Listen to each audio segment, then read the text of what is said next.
బండ్ల గణేష్ గారు మరొకసారి వార్తల్లో నిలిచారు. అది కూడా వివాదంలో. విజయ్ దేవరకొండ గారిని డైరెక్ట్ గానే తను ఏదో తగ్గించినట్టు మాట్లాడాడు, తను సినిమాలు అవసరమా అనే విధంగా మాట్లాడాడు అని చెప్పేసి సోషల్ మీడియాలో అనుకుంటున్నారు. సో నిజంగానే బండ్ల గణేష్ గారు ఆ విధంగా అన్నారా? సో బండ్ల గణేష్ గారు అయితే కే ర్యాంప్ సినిమాకి గెస్ట్గా వచ్చారనమాట, సక్సెస్ సెలబ్రేషన్స్కి. సో మన మధ్యన లిటిల్ హార్ట్స్కి కూడా ఆయన గెస్ట్గా వచ్చారు సక్సెస్ సెలబ్రేషన్కి. అక్కడ ఆయన మాట్లాడింది విజయ్ దేవరకొండ గారు కూడా గెస్ట్గా వస్తే ఆయన మాట్లాడిన మాటలు చాలా దుమారం లేపాయనమాట. ఏదో విజయ్ దేవరకొండ గారిని తగ్గించి మాట్లాడారు, సెటారికల్గా మాట్లాడారని. సో మరి నిన్న ఈ ఈవెంట్లో అయితే కే ర్యాంప్ ఈవెంట్లో మాత్రం ఆయన మాట్లాడి ఇంకా డైరెక్ట్గానే మాట్లాడేశారు విజయ్ దేవరకొండ గారి గురించి.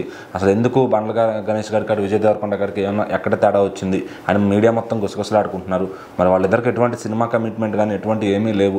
మరి ఎక్కడి నుంచి మొదలైంది, ఆయన ఎందుకు అంత టార్గెటెడ్గా మాట్లాడుతున్నారని చెప్పి కూడా చాలా మంది ఆలోచిస్తున్నారు అనమాట. మరి ఆయన మాట్లాడి మాటలు చూస్తే కనుక కిరణ్ అబ్బవరం గారిని తీసుకొచ్చి హీరో అంటే ఇతను, ఎందుకంటే సక్సెస్ వచ్చింది, సూపర్ హిట్ కొట్టాడు, కొట్టిన తర్వాత ఏ హీరో అయినా కాలు మీద కాలు వేసుకుని నాకు పలానా రాజమౌళితో కావాలి, పలానా సుకుమార్తో కావాలి, పలానా అనిల్ రావుపూడిని తీసుకురండి ఇలా డిమాండ్ చేస్తూ ఉంటారు. కానీ ఇతను మాత్రం అలా కాదు. ఇతను చేసిన ప్రతి డైరెక్టర్లు కొత్త వాళ్ళే, 6 కొత్త మంది డైరెక్టర్లను ఇంట్రడ్యూస్ చేశాడంటే సామాన్యమైన విషయం కాదు. సో మరి ఇతను నమ్ముకుని చాలామంది ఇండస్ట్రీలో పైకి వస్తున్నారు. సో ఇలాంటి వ్యక్తులు ఖచ్చితంగా పై స్థాయికి, ఉన్నత స్థాయికి వెళ్తారు ఖచ్చితంగా అని చెప్పి ఆయన చెప్పడం జరిగిందనమాట.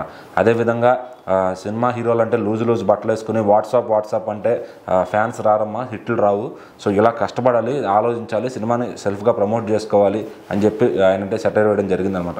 సో మరి ఇంత ఇదిగా ఎందుకు విజయ్ దేవరకొండ గారి గురించి మాట్లాడాల్సి వచ్చింది అని చెప్పి ఎవరికి అంతుపట్టని విషయంగా మారిందనమాట. మరి బండ్ల గణేష్ గారు ఏది మాట్లాడినా సెన్సేషన్ అవుతుంది. ఆయన అభిమాన హీరో గురించి మాట్లాడితే అదొక రకంగా ట్రెండ్ అవుతుంది. ఆయన వేరే హీరోలను ఎవరినన్నా పొగిడినా తిట్టినా అది ఇంకో రకంగా ట్రెండ్ అవుతుంది అనమాట. సో మరి బండ్ల గణేష్ గారు ఎప్పుడెప్పుడు మాట్లాడతారో, ఆయన స్పీచ్ కూడా చాలామంది ఫ్యాన్స్ ఉంటారు. మరి ఈ స్పీచ్ కూడా విపరీతంగా సోషల్ మీడియాలో వైరల్ అవుతుందన్నమాట. సో మరి ఎందుకు విజయ్ దేవరకొండ గారిని ఎట్లా మాట్లాడారనే దానిపైన ఎవరికి అంతుపట్టని విషయం. సో దాని కామెంట్స్ లోపంలో ఏమైందన్నా అని చెప్పి అటు విజయ్ దేవరకొండ గారి ఫ్యాన్స్ కూడా ఎందుకు ఇంత టార్గెట్ చేస్తున్నాం అని చెప్పి ఆయన క్వశ్చన్ చేయడం, ఆయన వేరే విధంగా దుర్భాషలాటం చేస్తున్నారు. సో దానికి మరి ఏదన్నా తర్వాత ఇంటర్వ్యూలో విజయ్ దేవరకొండ ఆయన గురించి ఎందుకు మాట్లాడారని బండ్ల గణేష్ గారు ఏమైనా క్లారిటీ ఇస్తారేమో చూడాలి.